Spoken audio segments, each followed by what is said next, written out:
When Ninja Gaiden was released for the original Xbox, it was ahead of its time in both tech and gameplay. That was 4 years ago.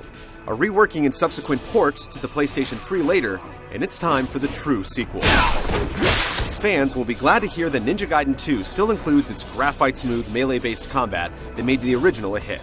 But it also includes a lot of the same issues that weren't acceptable then, and definitely aren't acceptable now.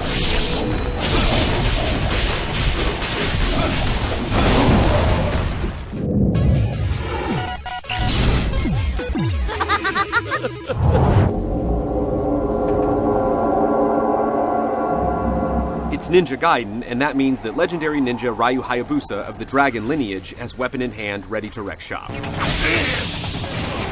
This is Ryu's show. Though Rachel took a supporting role in Ninja Gaiden Sigma, the buxom blonde is MIA here. A new femme named Sonya enters the fray, though she bears a striking resemblance to Sigma Siren. Things get moving quickly as Ryu's father is seemingly killed by the Black Spider Clan, the arch-rivals of the Dragon bloodline. Making matters worse, the clan's leader, Elizabeth, has taken a statue capable of reviving a beast known as the Archfiend and sending the world into chaos. As the last of his kind, Ryu follows Elizabeth around the world to try and regain the statue and stop the Archfiend before it gets started. You'll be clanging swords from New York City to the bowels of hell. While some might say those two places are the same thing, it's still a pleasant change from prior games in the series.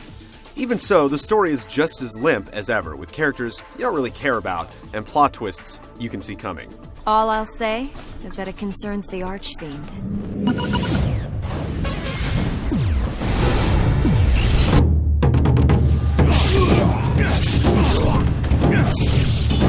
Ninja Gaiden 2 features a very simple design that harkens back to the days of yore when descriptors like free roaming and open-ended were mere sparkles in Rockstar's eye. Each level is self-contained and completely linear, with the only branching paths leading to item boxes or save points. You have the opportunity to save much more frequently this time around, and you'll even have your health refilled. In addition to lengthy load times at the top of each chapter, there are also mid-level loads that will pause the game in the heat of battle and leave doors you entered through locked up. The health system has also been revamped so that it rebounds at the conclusion of every major battle, minus any mortal wounds Ryu has endured. Knowing that barely surviving a battle isn't a death sentence definitely changes the strategy for the better. While there isn't any flexibility in how you tackle the quest, at least there's plenty of it. With over a dozen chapters to tackle, you'll get all you can handle from Ninja Gaiden 2, and then some. Once you complete the game, 2 more difficulty settings unlock. While prior games had challenge modes where you take on wave after wave of enemies, it's been incorporated into the single-player quest in the form of optional tests of valor, usually with a slightly extended health bar as a reward for survival. Rounding out the features is the Ninja Cinema, which allows you to record, upload, and view videos of players showing off their skills. It's a nice addition that could come in handy for late adopters who get stuck, but online play would have definitely gone a long way to bringing this series into the modern era. Squaring off against another human utilizing the deep combat of this series would be a dream, and unfortunately, it'll stay a dream. Despite the lack of online play and no standalone challenge mode, you're still getting a lot of playtime for your money. We're guessing that most players will never finish it. At the same time, this engine is beginning to show its limitations.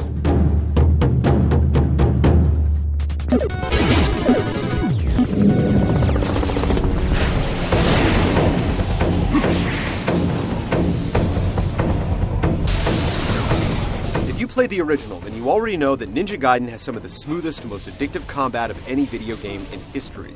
For better or worse, nothing's really changed here.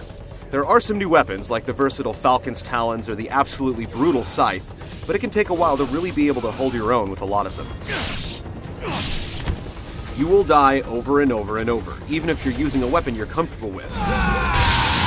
There's just no way around it. At the outset, there's what's supposed to be an easy difficulty setting called Path of the Acolyte, and a veteran setting dubbed Path of the Warrior.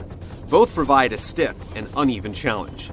One minute you feel like a master ninja, and the next you're getting wiped out by a single enemy combo. Ninja Gaiden games have always been extremely difficult, but this is the first one that can be downright cheap. Expect to be attacked rounding blind corners or as soon as doors open.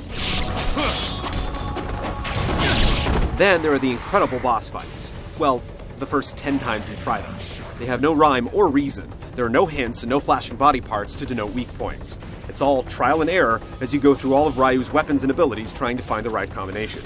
There's even a boss with no eyes that is seemingly begging you to sneak around the battlefield so he doesn't know where you are, yet sneaking will only get you killed even more quickly. Then there's a two-part battle where the second boss explodes upon death, wiping Ryu out in the process. Good luck figuring that one out. It's no surprise that Ninja Gaiden 2 is difficult, and it's even less of a surprise that its saving grace is the combat. No other game gives you so many ways to slice and dice. Each weapon has a seemingly endless array of attacks, with new ones added for each of the 2 level upgrades. It can take the entire game to truly master each of the 9 armaments, but that's also nothing new.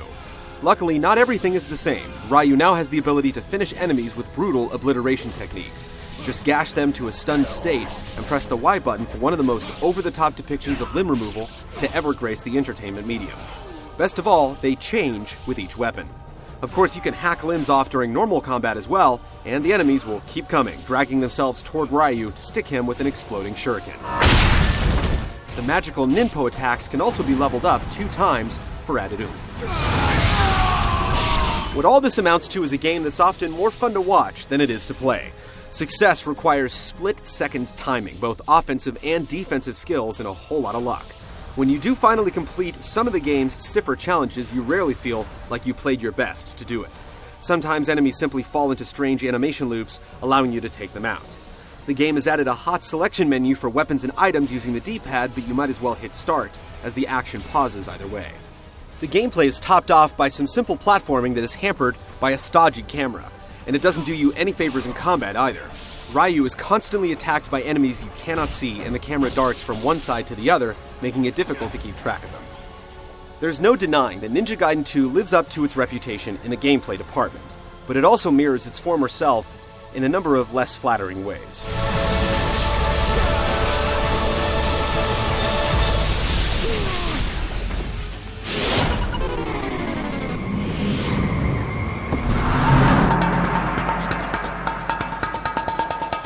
Team Ninja was once known for getting a lot out of any console it worked on.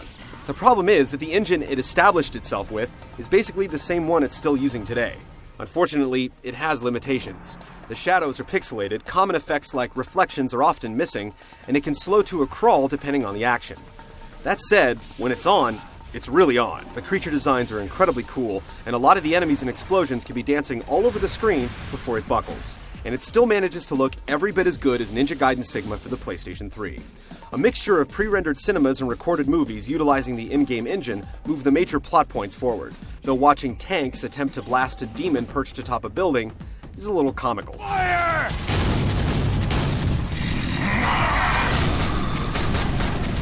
Ryu doesn't say much, but he tends to speak up with his hands.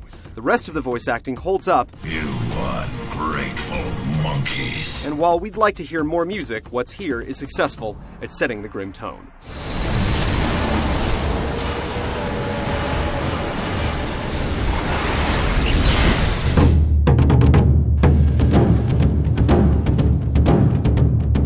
Ninja Gaiden 2 adheres to the Team Ninja aesthetic, which will please fans, but won't endear the series to a new audience. The addition of the rebounding health bar and obliteration techniques provide the player with some relief and new ways to mow through enemies, but cheap AI, some rather sinister design choices, and an aging engine offsets a lot of the gains. It's more of a renovation than a brand new construction, making it a great game with incredibly visceral combat, but one that will pound the average player into submission far too quickly.